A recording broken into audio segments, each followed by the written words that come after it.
Renovar la repostería con propuestas sorprendentes. Ese es el objetivo de un curso al que asisten 40 chefs de la Comunidad Valenciana. El ingrediente estrella no podía ser otro, la chufa y la horchata. Esponjoso de horchata, nísperos y piedra pómez, horchata frita envuelta en caitaifi, pan de horchata en sopa de almendras y así un gran número de postres de diseño donde existe un ingrediente estrella.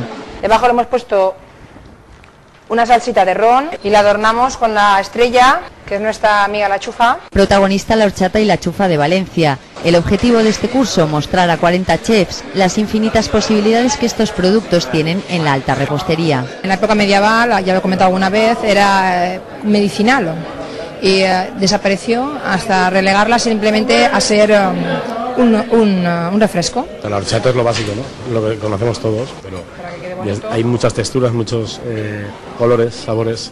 Y es o sea, el sabor es el mismo, pero te puede cambiar. O sea, un postre puede ser filigranas, ¿no?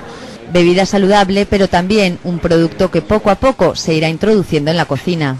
Uno de los platos donde la horchata interviene caliente en boca y la naranja le da ese puntito de ácido. Las posibilidades infinitas. Para terminar una buena comida, un postre de horchata.